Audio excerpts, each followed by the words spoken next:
Hello, welcome to The Naked Scientists with me, Chris Smith, and also with Dave Ansell. This week we're decoding new ways to get children involved in computing and finding out how the new breed of supercomputers are helping scientists to solve the big questions. Plus, in the news, humans can distinguish 1 trillion different smells. And we talk to one of the scientists who's discovered gravitational waves left over from the Big Bang.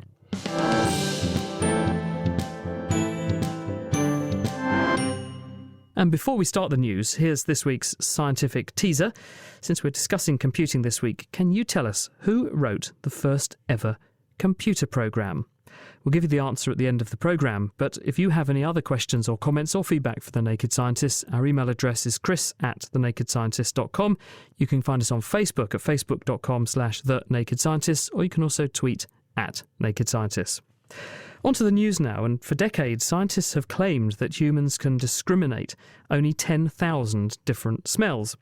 Now, a new paper published this week in the journal Science suggests that this is a massive myth, and the number should not be 10,000, but at least 1 trillion. Leslie Vossel is from the Rockefeller University in New York. Hello, Leslie. Hi, how are you? Very well, thank you. So where did we get this number of 10,000 from in the first place? It came from an influential paper from 1927 where some psychologists were sort of mulling what the number should be, and they came up with a theoretical number of a little over 6,000. And subsequently, that was just rounded to 10,000.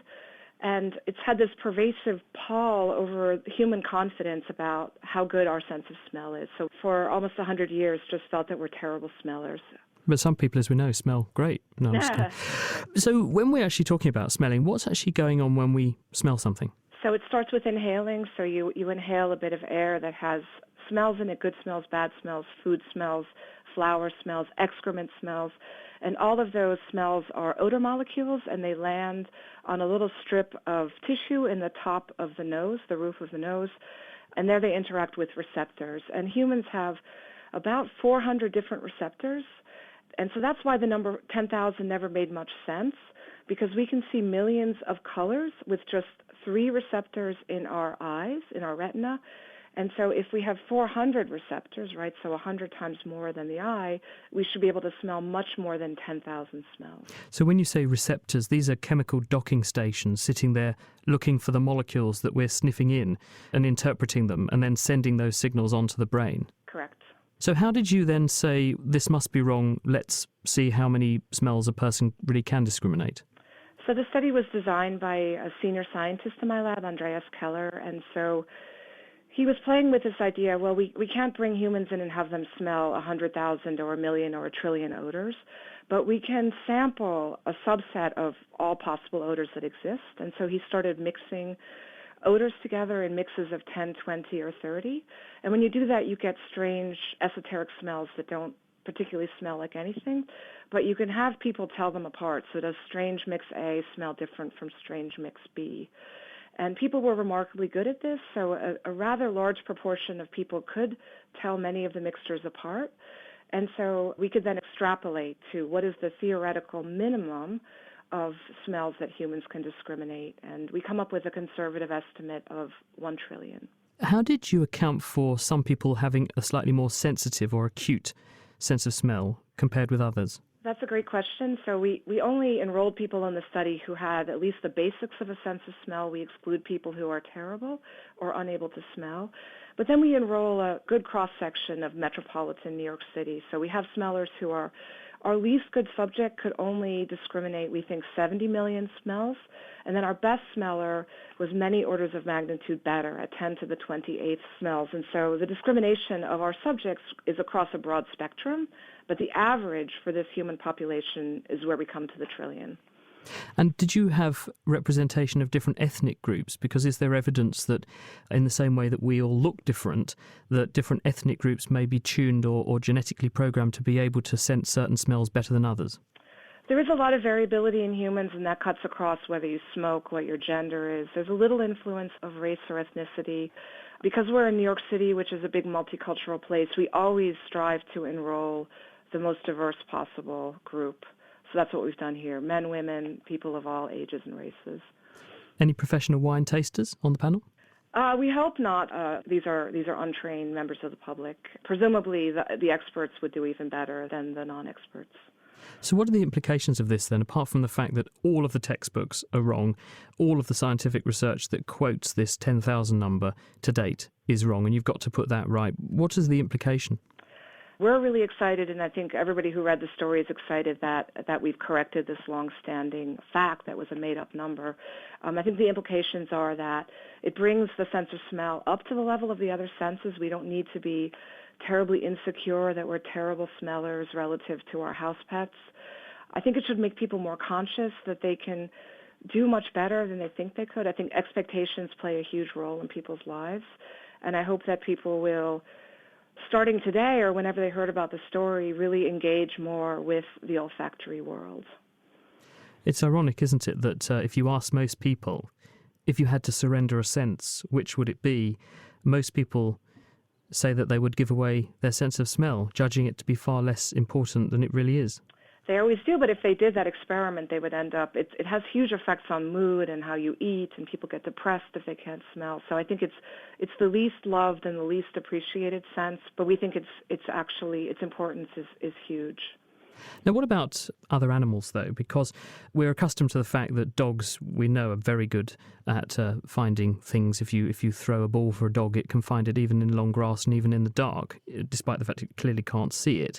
Dogs must have much better noses than us. So what implications does this study have for them? Are we catching them up? I think we are catching them up. So we talked about the receptors in the nose. So dogs don't have 1,000 times more receptors. They have probably at most 4 times as many receptors. I think the difference between dogs and us is that they really care about their sense of smell. They use it. Noam Sobel did an experiment where he put undergraduates on the ground and have them search for chocolate, and they were very good at it. So I think it's mostly just we are not using our sense of smell to its fullest capacity. They've even got a dog in Holland. They call it Cliff, and it can sniff out C. diff. So there you go. Leslie Vossel from Rockefeller University in New York, thank you very much. Thank you. Now, with the Malaysian Airlines flight MH370 still missing after over 2 weeks, some people are asking, how can you lose a plane? With over 6,000 planes flying above us every day, it's essential that air traffic control keeps in contact with them all. Here's your quickfire science on how we know where these aeroplanes are with Kate Lamble and Harriet Johnson. In controlled airspace, pilots are guided by air traffic controllers and must provide a flight plan for each journey, including details of their destination and route. Air traffic control uses 2 radar systems to track planes. Primary radar can detect and report the position of any object which reflects the radar signals transmitted. This can be anything from birds to planes to even changes in the landscape. Secondary radar allows for more specific information. It links to a transponder on board the plane, which then returns a radio signal to air traffic control. It identifies the plane and provides information on its location. Radar signals only travel in straight lines, like light, so if the plane travels too far from the radar source, it'll pass over the horizon and be invisible to air traffic control. This often occurs when travelling over large oceans. From then on, any location information must be sent by the plane using satellites or high-frequency radio. Both of these can be used for the Aircraft Communications Addressing and Reporting System, or ACARS, which is like a text message system between the plane and air traffic control. For electrical and fire safety reasons, these communication systems are able to be manually switched off. This also reduces unnecessary signals clogging up air traffic control when the plane is on the ground. The ACARS system and the transponder are believed to have been purposefully switched off on MH370, allowing the Malaysian Airlines plane to effectively disappear. But the satellites, which can exchange voice messages to and from air traffic control, can also send signals which the plane automatically responds to if it is still active. These pings revealed that it continued flying for hours after the loss of the other communications systems. The pilot receives additional GPS information with the plane's position, but this is not usually sent to the ground. A new system, Automatic Dependent Surveillance Broadcast, or ADSB, will incorporate this GPS information. It's set to replace radar as the main method for tracking flights in the next 10 years. As the missing plane is no longer transmitting any signals, the only way to find it now is to send out search parties and literally look for it. The families of the passengers can only wait and hope. Harriet Johnson and Kate Lamble. And you can get hold of all our Quickfire Science episodes as their own podcast from the website at thenakedscientist.com/quickfirescience. Thank you, Dave. You're listening to The Naked Scientists with Chris Smith and with Dave Ansell. This week, a team of astronomers announced that the BICEP 2 radio telescope in Antarctica had detected evidence of primordial gravitational waves. Now, these are residual ripples in the fabric of space that originate from the Big Bang. The findings are very exciting because they could reveal what happened during a period which is called inflation, shortly after the birth of the universe. To find out a bit more about this study, we're joined by one of the BICEP 2 team. Clem Pryke is from the University of Minnesota. Hello, Clem. Hi. So kick off first of all and tell us, what are gravitational waves? Well, gravitational waves are distortions in the fabric of space-time which propagate through space with the speed of light. And they can come in various different flavors. As you said, the kind that we are announcing the discovery of this week are primordial gravitational waves, which come from the birth of the universe. There are also gravitational waves potentially produced by compact objects in the nearby universe, but that's a different story. So why has it taken so long to spot these waves? What's special about them that makes them difficult to detect? Well, the gravitational waves that we're seeing, what we're doing is we're seeing the imprint of them on the pattern of the cosmic microwave background as it was kind of written at 400,000 years after the beginning. So for the first 400,000 years, the universe was a hot, dense plasma. As it expanded and cooled, eventually it decoupled, and we see the cosmic microwave background coming to us from that time. And what we're seeing is a subtle imprint, an additional imprint on that pattern caused by the gravitational waves from that super early time, kind of written in that pattern at 400,000 years. And the only plausible source of those gravitational waves that we're seeing, they fit exactly the predictions for gravitational waves coming from the very, very early universe, a trillionth of a second after the beginning. So to sort of put this into a nutshell, you have a point source which explodes in this catastrophically powerful explosion, the Big Bang. This is impenetrable to our current ways of looking with standard telescopes. And so at the moment, it's something of a black box. We don't know what's gone on in there. It does, however, produce energy and light, which the echoes of which are still knocking around in the universe today, and we call that the cosmic microwave background. And you're able to then read out of that signal that's still around today these waves, which you can then use to infer what must have happened in that first 400,000 years or so. Right. So studying the pattern that comes from 400,000 years is a well-developed science at this point. So we've been studying that for several years, the temperature anisotropy, the temperature ripples, as it were, just the differences in brightness from place to place on the sky, and then measuring the polarization pattern. And to start with, we were measuring the kind of generic version of polarization, which occurs just because you have small deviations in density. And that's called E-mode polarization. So the big deal this week is the first detection of B-mode polarization. The B-mode is the kind of swirliness of the polarization pattern. If you think of a bunch of little vectors on the sky, and then if you decompose the pattern, if you can see a kind of swirl in it, that's the signature of the gravitational waves. And as I said, those gravitational waves come from the very, very beginning. It's a way of seeing back further, right? As you said, we can't see back using light any further than 400,000 years, but we can use the gravitational waves to get information about earlier times still. And what can they tell you, and what are they telling you about what happened during that first 400,000 years or so? What this week's discovery is all about is the first trillionth of a second, right? And in that period of time, there's this theory, this hypothesis that the universe hyperinflated, expanded essentially superluminally for a tiny fraction of a second by an enormous factor. And that process of inflation sets up the initial conditions for the subsequent hot Big Bang. So this is essentially kind of a pre-phase before the hot Big Bang. And there's been strong suspicion that this inflation actually did occur based on various observations about those initial conditions. But there was an additional prediction from that theory that the inflation process should have injected gravitational waves into the fabric of space-time, but they'd never been seen. And so that's the big deal this week, that we actually see a new prediction from inflation. So this is kind of a smoking gun that inflation is actually the correct theory for the birth of the universe. I've been having a look online, and Peter Coles is Professor of Theoretical Astrophysics at Sussex University. He's got a blog, and he says that he's slightly sceptical of what you're finding, because he's saying if you look at your results, you've only found this in one particular frequency regime of microwave, the polarization, the twist. Why haven't you found this in others, or have you just not looked in other frequencies?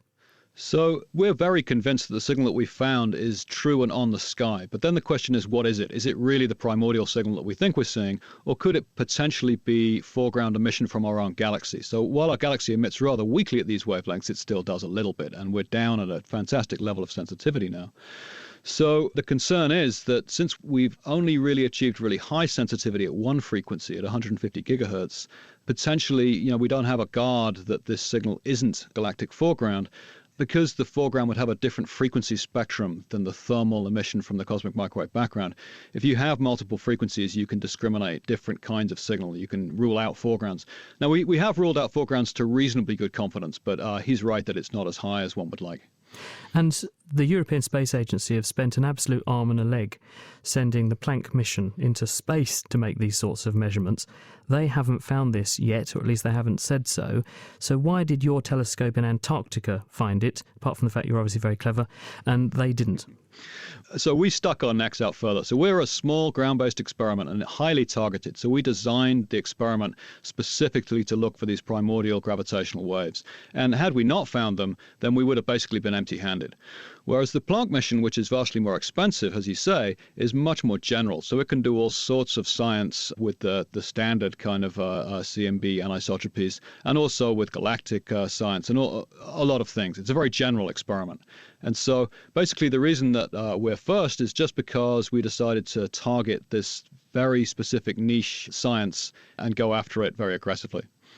Well, we hope that you are able to confirm it, Clem, and thank you very much for joining us on the programme. You're very welcome. Clem Praig from the University of Minnesota. Also with us this week is science journalist Mark Peplow, who's been looking at the issue of bioethanol production.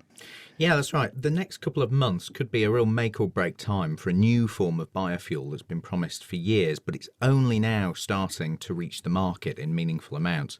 Biofuels are meant to cut climate-changing carbon dioxide emissions by replacing petrol in our cars. As the plants grow, they suck up carbon dioxide from the atmosphere. So if you turn the crop into a fuel, it shouldn't, in theory, emit any extra carbon dioxide. Now, the most used biofuel is ethanol. In the US, it's made by fermenting sugars in maize with yeast to make the ethanol. It's just like brewing beer. But this form of ethanol actually offers pretty modest savings in greenhouse gas emissions. And growing so much of it actually raises food prices. So people have been trying to brew ethanol from agricultural waste instead. There's a lot more leaves and stems. They don't use up any extra farmland.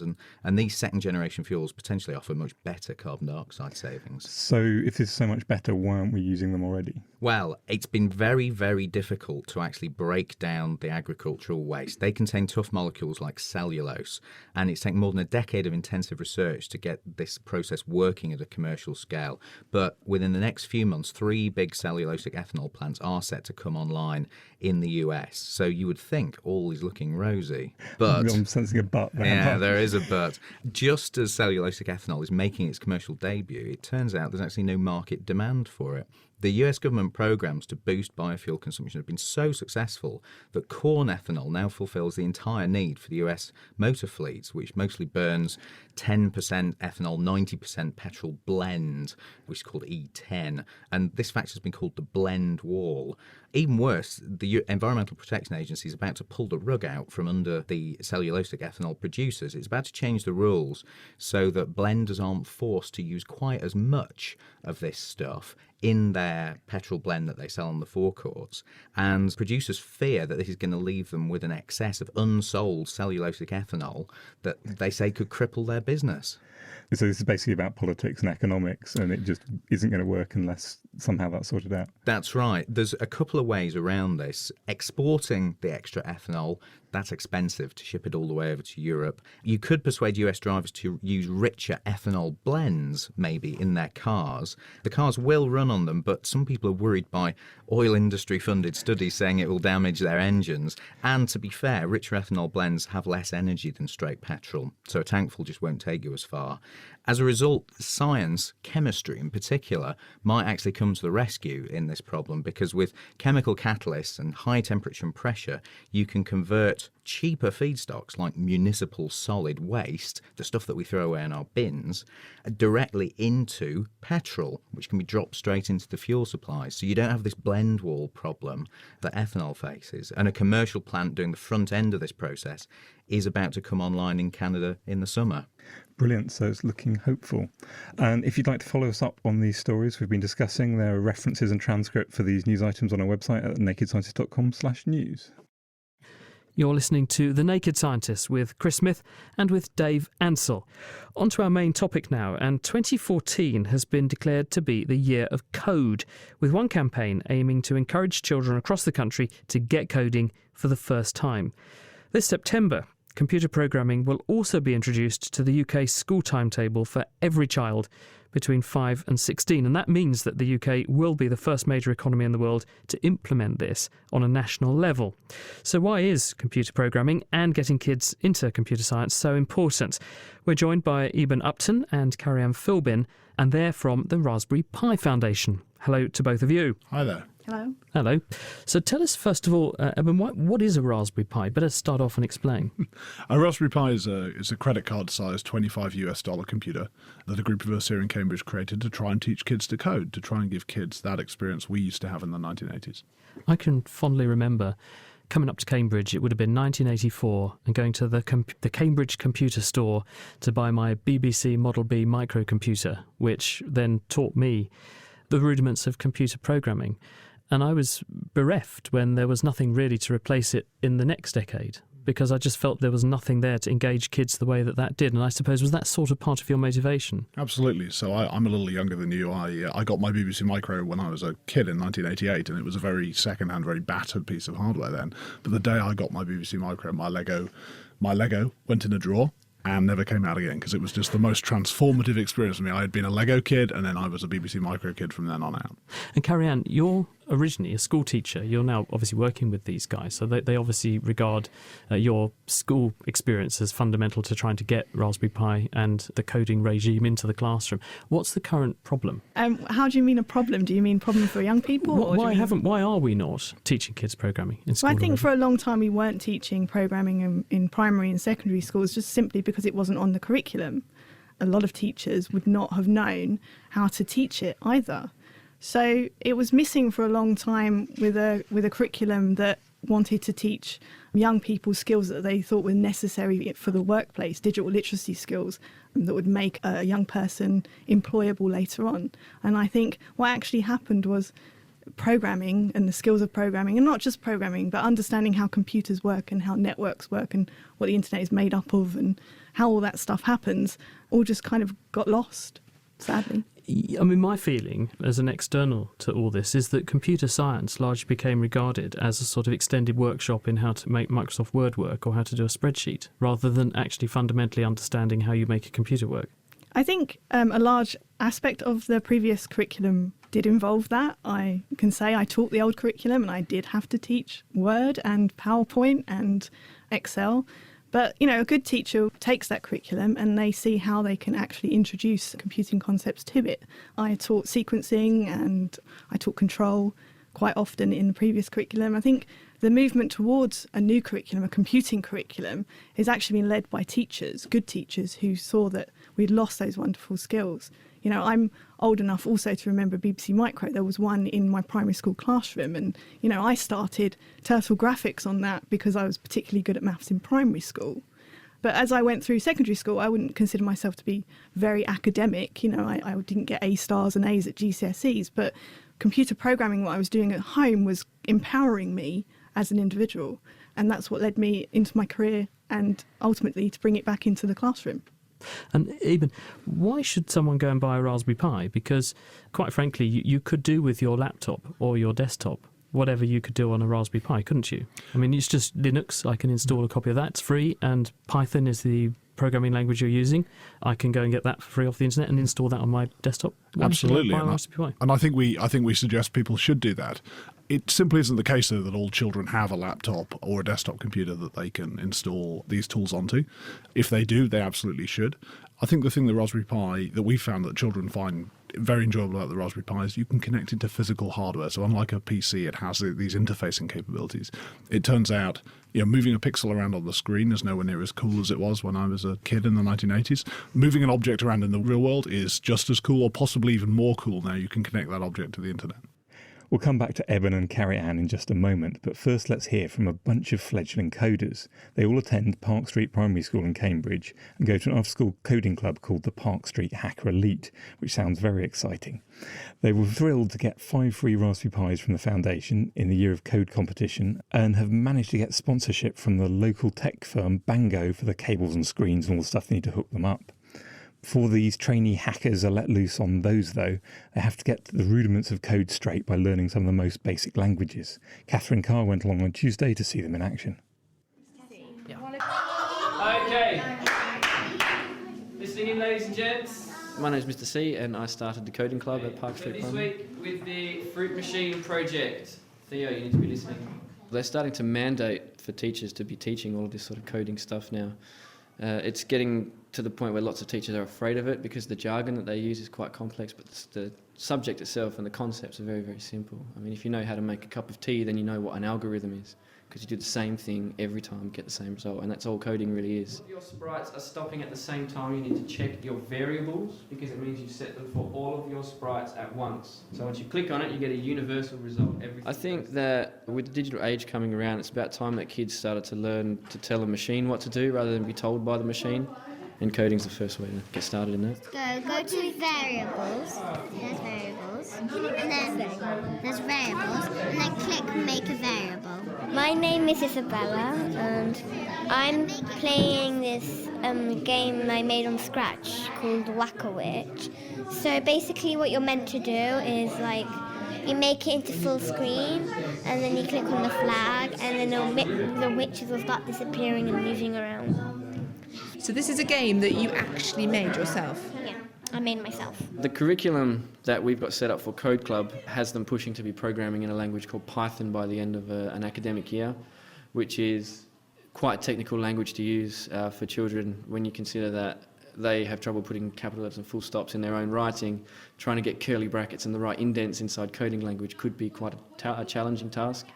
But that's what they're aiming for. I'm hoping just that we can get onto some hard scratch and have some sort of physical world applications to our coding. So make a little machine that has a light that blinks, or a burglar alarm that takes a photo of somebody that comes in, something real world and physical that we can see a result from. My name's Richard Leyland. I'm Bango's VP of Marketing Communications. So tell me about the involvement in this coding club and why you decided to do it.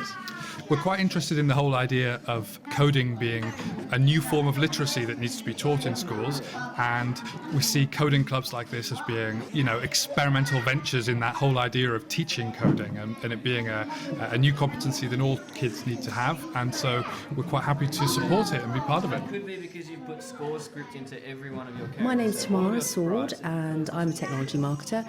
I run a company called TRM&C, which helps early stage companies take new products to market. When I was 8 years old, my dad bought a Commodore 64. Unlike today's gaming consoles, you could actually program it. It wasn't just about playing games, you could also actually code it yourself. And that's what I used to do. I used to write programs in a language called BASIC for my Commodore 64, and I absolutely loved it. But then, when I was 11 years old, I went to secondary school and something kind of changed. I stopped coding. And looking back, I think there were a variety of issues, but one of them definitely was the fact that when I went to the computing club, it was exclusively boys. And all the teachers who could teach computer science were male too. So I suppose my takeaway aged 11 was this wasn't the place that I actually belonged, and partly as a result, I stopped coding. Select stop to 1 when someone clicks on the image. I have 7 girls and 13 boys. Everybody was keen, so the shout went out to everybody in Key Stage 2, and it had to be by ballot. We were supposed to take on 12, so they recommend 12, but we took 20 because I'm a big soft. At home, I have a Raspberry Pi, and I found it quite fun to do it with my dad, so I thought this would be a nice chance to do some more and learn about it more. I came because I just like fiddling with things, and that's what you do in coding. Is there any sense that the kids are super motivated to do these sorts of things because it's a bit more exciting than full stops and capital letters in literacy? Definitely. Writing is something they've done forever and it's a bit mundane, but when they can do their writing and it produces a computer game at the end of it, then that reward is huge. Whatever you break on coding you can fix, but if you mess up with your writing you have to rub it all out, start again. You get to do loads of things and it's really free. You don't just look at it and then copy it off. you sort of make things whatever you want. At the moment, there's a big rallying cry around the Year of Code that everybody should learn how to code a website. And I think that's rather like saying that everybody should learn how to wire their own house. Not strictly true. I mean, certainly we need people who can do that. But actually, what's much more important, I think, is that the foundations of that application, the foundations of coding, which is actually computer science, is taught in schools really as a foundational skill. Children in your class must talk about what they want to do when they leave school eventually. How many of them would you say have aspirations to work in this kind of field, tech field, coding field, programming? At this stage, the kids that I deal with 7 to 9, their ideas of career are quite pie in the sky to begin with. I'd like to be an astronaut or an actor or Superman. But we have 1 or 2 children here specifically who are very technology oriented, and they have said to me previously, what sort of jobs are there available for me in technology? What can I do as a grown-up? And so we've had a chat about that, but it tends to be more boys, to be honest, who ask those sort of questions than girls. I think of all the children I've had ask me, of the half a dozen, I'd say 5 of them are boys, maybe 1 girls come up to ask me. Hang on. I think it might be the other way round. That there, maybe. Hey, how come you got those two? Oh, Zero did that. That was Mark Kalija, ICT coordinator at Park Street Primary School in Cambridge, ending that report by Catherine Carr. This is The Naked Scientists with Chris Smith and with Dave Ansell. We're talking computing this week and how to get more kids coding. With us are Eben Upton from the Raspberry Pi Foundation and Carrie-Anne Philbin, who also works at the Raspberry Pi Foundation. And Rob Mullins is here from Cambridge University, where he's in the Computing Sciences department and involved in recruiting people to come and study computing at higher level. Let's just return quickly to Eben and Carrie-Anne. So you must, having heard that, be delighted, because, I mean, that's at the end of the day what you set out to achieve, isn't it, Eben? Yeah, this is fantastic news. And I think what's wonderful for us is when we first started doing this 5 or 6 years ago, we kind of felt a little bit like a voice in the wilderness, that we were the only people who were obsessing over this. And what's been really wonderful as we've been doing Raspberry Pi is to see that very broad movement of coding clubs in schools, of government interest, all kind of coming together into this kind of storm of computer programming this year. It's wonderful. Carrie-Anne, Catherine Uslin has got in touch on Twitter with a gauntlet to throw down to you and says you should try the coding club in French, which is what she said. She's in Seattle. She said adventurous teachers try the hour of code in class. We did it in French class, where students were in awe that I knew how to code. And she points out that she started with basic too. So maybe that's your next step. I think it's wonderful. Computing is a very creative thing that you can do, and it's so cross-curricular. I mean, any primary school teachers who are listening who are nervous about the curriculum changes shouldn't be, because it can actually help them teach lots of other different subjects like history or science or, dance, if that's what they've got to do in the classroom. Computing can be applied to all of those things and is wonderfully cross-curricular. So, Rob, you actually teach computer science here at Cambridge. So what is actually the difference between computer science and the kind of random hacking which I do?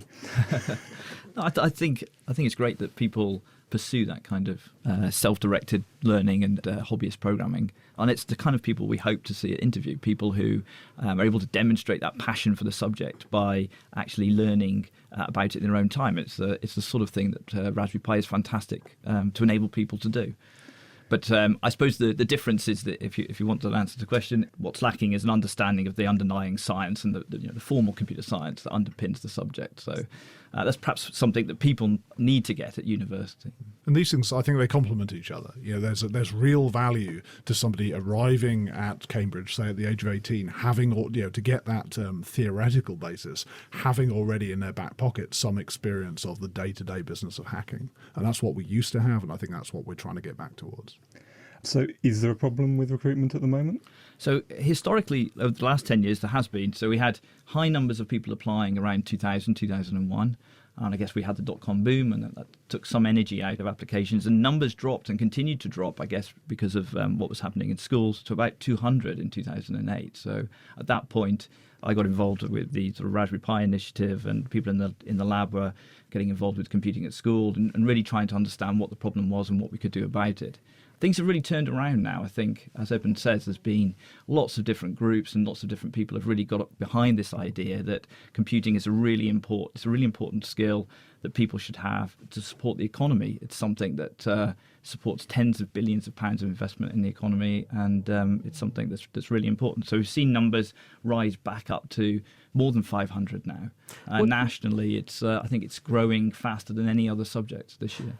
What's the impression amongst parents of students, either at school, Carrie-Anne, or at your level, Rob, about people wanting to do computer science? Because I've had it said to me that some people get put off by their parents because their parents think it's something that's a geeky hobby that's good for your bedroom at weekends and for having fun with your mates playing World of Warcraft, but is not going to lead you into a sort of gameful employment. I think there's a lot of, one of the things I've begin to understand over the last few years, trying to make a difference in this area, is there's a lot of misconceptions about what computer science is, and lots of misconceptions about the sort of jobs that a degree in computing can lead to. And I think it's often what people misunderstand is they think that a degree in computer science only leads to a job in coding, or only something that you do if you want to become a computer scientist. And the reality is computer science is used in just about all industries now. It's a passport to take a fantastic job anywhere in the world.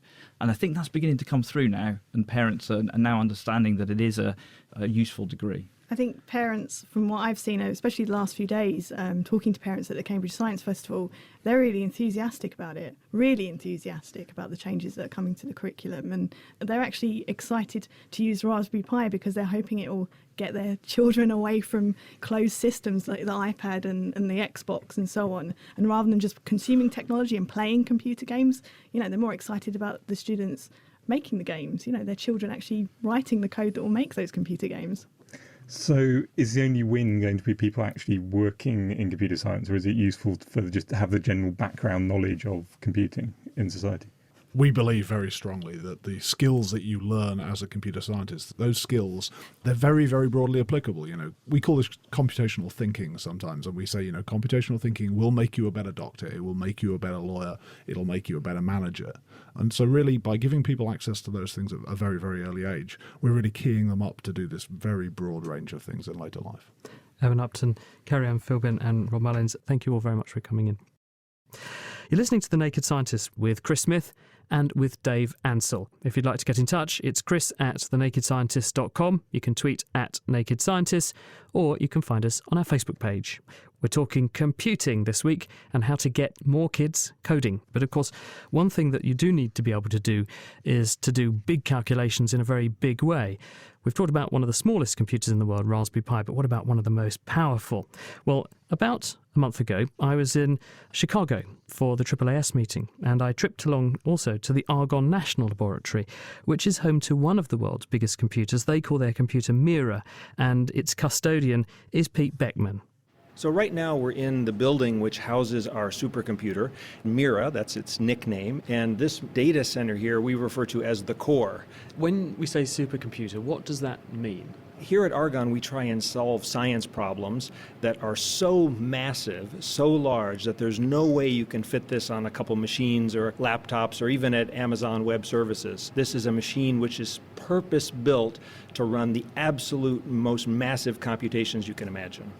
So if I were to try and solve a problem on my laptop that might take a couple hours, I could do that in a split second on Mira. But the real question is, what about the opposite? If I spent a day of time on Mira, what kind of problem could I solve?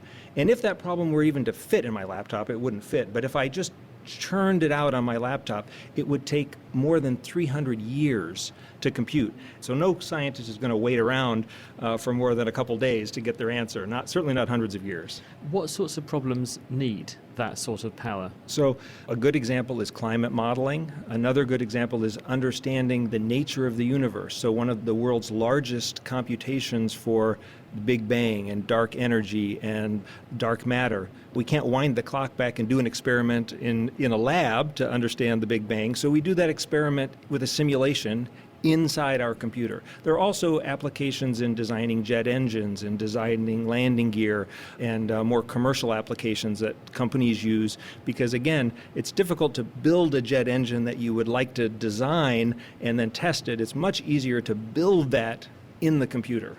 And what actually is the architecture of a supercomputer? How's it constructed? So supercomputers are different than regular machines in that they put a lot of emphasis on floating point operations and moving data very quickly. What's a floating point operation? A good question. So if you were to do a simple math problem, A times B plus C, that's called a flop. And a flop, F-L-O-P, is a floating point operation, and it's a 1 multiply and 1 add. So our machine is 10 petaflops. Does it consist of effectively one computer connected to another computer connected to another computer? So you've just got hundreds and hundreds of machines all working in parallel, or is it more complicated than that? Nowadays, we build supercomputers by making them parallel. It isn't the way supercomputers were always built. In the first supercomputers, it was a single computer that was just built to be very, very fast. So this is the model of the Formula One racing car. But now, with the problem so big, there's no way you can make one car drive as fast as you want, so you have a fleet. And so what we have in this room is really a purpose-built fleet of CPUs and memory and connection. How do you set tasks for it to do?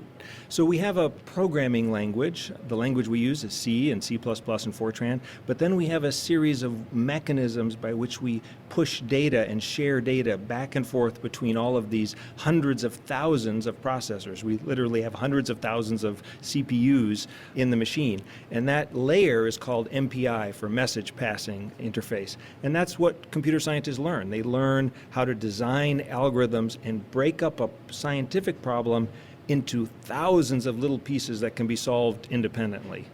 And if one of those hundreds of thousands of CPUs dies, do you know, and how does that affect the operation of the supercomputer? We hear the tree falling, yes, and scientists are not happy at all when that happens. Most applications are using a technique that we call checkpoint restart. So they periodically save their state. It's kind of like with your home computer, you hit save. The problem is that with so much data in our machine, even just saving that out takes 30 minutes to an hour. So you can't afford to hit Control S and save every few minutes. It's something that happens every 6 hours or 8 hours that you would save your checkpoint. Is this resource available to scientists at your institution and beyond, and do they just book time on it if they want a problem to be solved? Actually, because this is considered a national resource, that means that if you have a good science problem, and you write a proposal and convince people that you can solve your science problem with our supercomputer, then you get time on it for free. And so we have people from all over the world who have applied to get time on our supercomputer. Can we go into the core? Let's go in. Now, it's a little bit noisy in there, so you might not be able to hear me so well, but we're going to open the door, head into the core, and take a look at Mira. You're right, it is pretty noisy in yes, here, Peter. So I'm basically seeing rows and rows of massive black racks. Yes, so the reason it's so noisy is that a supercomputer runs on several megawatts of power, and you have to cool that. And so right now what you're hearing are all of the fans blowing air in order to provide cold air. Now Mira is actually unique in this case though, because part of Mira is water cooled. So if we didn't have the other supercomputers in here, if we only had Mira, it would actually be pretty quiet. And if you were to leave this building and look outside, you'd see the chillers, which are providing the cold water. What is your electricity bill? So a megawatt of power is about $1 million a year, and Mira needs about 6 megawatts. So that's about a $6 million a year electric bill, which is a lot of money. Is that just the computers without the aircon taken into account, or does that include your aircon? That's just the computer, and then the facility is a bit more. But this machine is actually extremely power efficient compared to other computers. So there's a computer in China and in Oak Ridge that take 20 megawatts to run and cool. They're much, much less efficient than our machine. So that is a $20 million electric bill, which is kind of hard to fathom. And people here moan about their electricity bills. Thank you very much to Pete Beckman. He's from the Argonne National Laboratory in Chicago. I did actually ask them, Dave, if it does Facebook, but they said it doesn't. Said it wouldn't be very fast. Quite difficult to get it to log on, not running the right software. So what kind of science do we need this new breed of supercomputers for? Well, this week, the UK's Engineering and Physical Sciences Research Council are going to announce the launch in Edinburgh of a new £43 million supercomputer. It's called Archer. It's always important to get your acronym right, and this one stands for Academic Research Computing High-End Resource, and it's capable of, get this, more than 1 million billion calculations per second. We're joined by Jason Rees, the Regis Professor of Engineering from Edinburgh University, who uses supercomputers for his research. So, Jason, what do you use these supercomputers for? Hello, Dave. We use supercomputers for doing engineering simulations. There are three ways in which supercomputers are very good for doing these kind of simulations. First, with a supercomputer, you can divide a very big simulation into a number of smaller simulation packets and solve these simultaneously. Second, you can solve many individual problems at the same time. And third, many people can use a supercomputer at once, and you can access it remotely. So if you want to be on the beach in the Caribbean and you've got an internet access or Wi-Fi access, you can access these computers. Sounds like a good life. So we use these supercomputers in each of those three ways. The work that we're doing at the moment is with Duncan Lockerbie in Warwick University and David Emerson in the Aylesbury Lab, and it's funded by the Engineering and Physical Sciences Research Council in the UK.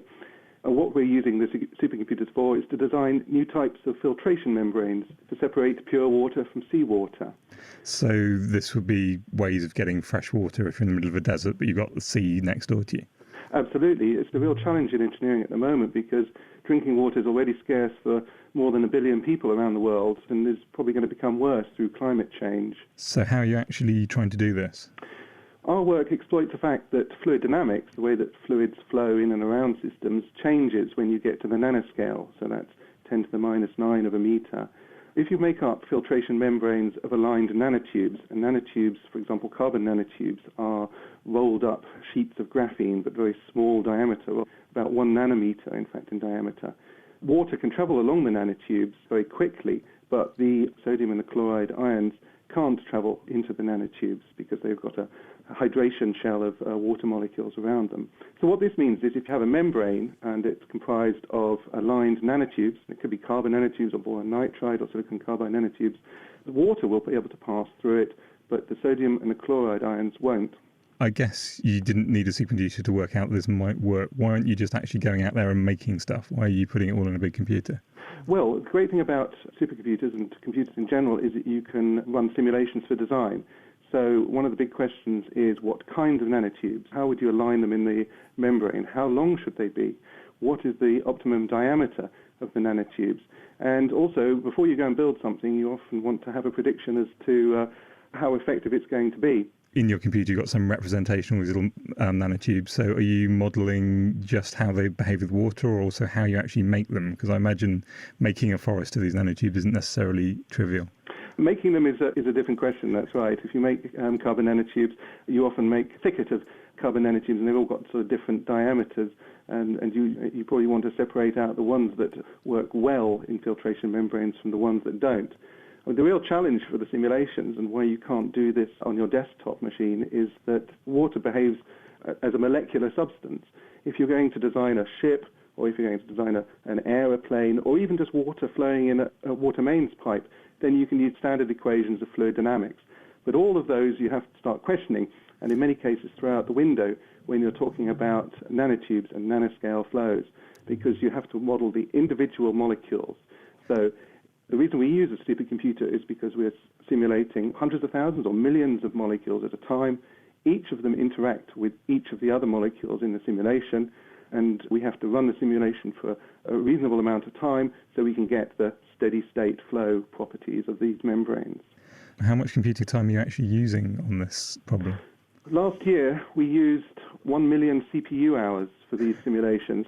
That works out about 140 years of computer time. So what's the next step? This is exactly why we are doing the simulations. We've started identifying the best types of nanotubes, the best types of solid molecules for the membranes. Now we're working with our partners at Bath University, David and Matteo at Bath University, to start testing these. There's been a lot of interest in fluid flows at the nanoscale recently because fluid behaves very differently to what it does around larger scale objects. So this is just one of the applications of nanoscale fluid dynamics that we're looking at the moment. Thank you very much, Jason Rees from Edinburgh University. This is The Naked Scientists with Chris Smith and with Dave Ansell. We're talking computing this week and how to get more kids coding. Our teaser question this week: who wrote the first official computer program? You've got a few minutes left to have a guess, and then we'll tell you. But before then, though, let's find out on the subject of hard-to-answer questions what Hannah Critchlow's been up to this week for our question of the week. This week, we jump up and down. Hi, my name is Binesh and I live in Harlow. My question is, if the Earth is spinning, why do we need to travel in an aeroplane? Could we not arrive at our destination if we stay static in the sky and land when we spot our destination as the Earth spins by? So, using the Earth's natural spin to help long-distance travel across its surface. Engineer Professor Hugh Hunt from Cambridge University. The air around the Earth is moving at the same speed as the Earth. How fast is the Earth moving due to its rotation? Well, it's moving at about 1,000 miles an hour, which means that if we did sort of hover at rest above the spinning Earth, the wind speed we'd feel would be 1,000 miles an hour.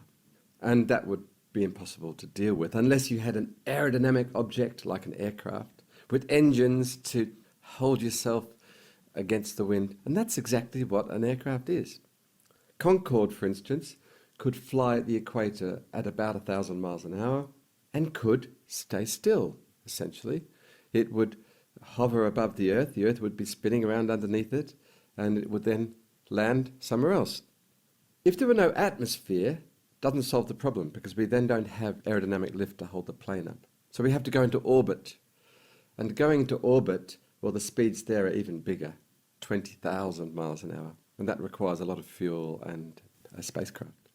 So you, the Earth and the atmosphere are constantly moving very fast as the Earth rotates. If you jump up and somehow manage to stop, you'd be faced with whopping 1,000 mile per hour winds. Get out of the wind and up into orbit, and the fuel you'd have to consume to get there would far exceed the fuel used by a plane, which uses the wind currents to their advantage.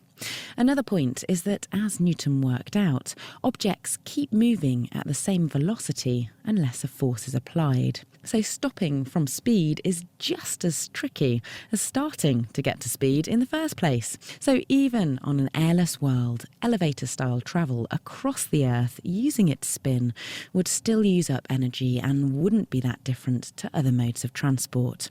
Thanks, Binesh, for the question, and Hugh Hunt for the answer. We next get our heads spinning around this. Hello, Naked Scientists. I'm Stefan from Switzerland, and I was wondering about human microevolution. Birds and insects are changing their patterns to cope with climate change. But what about us? Did we develop thicker bones or tooth enamel to cope with longevity? Will we develop stronger index fingers to use with touchscreens or computer mice? Thank you. Has human evolution halted? What do you think? And if you can help Hannah, then the email address to write to is chris@thenakedscientist.com. You can also find us on Facebook at facebook.com/thenakedscientists, or you can get in touch with us on Twitter. The answer to the quiz, we had lots and lots of you getting in touch to have a go. Many of you got this right, too many to read out. The first computer programme was composed by Ada Lovelace, who, surprisingly enough, was the daughter of the English poet Lord Byron. She was a talented mathematician, and she was also a friend of Charles Babbage. And amongst some notes that she published is a programme for making Babbage's analytical engine. This is a design that hasn't actually been realised for a mechanical computer, and it was for making that computer calculate a mathematical sequence called the Bernoulli sequence. Well, that's it for this week. Thank you very much to our guests, Leslie Vossel, Clem Pryke, Mark Peplow, Eben Upton, Carrie-Anne Philbin, Rob Mullins and Jason Rees. Thank you to Dave Ansell for joining me and to Kate Lamble for production. Next time, we'll be trying to tell our left from our right, including looking at why 90% of us are right-handed. The Naked Scientist comes to you from Cambridge University. It's supported by the Wellcome Trust, the EPSRC and the STFC. My name is Chris Smith. This is RN. And thank you very much for listening. Until next time, goodbye.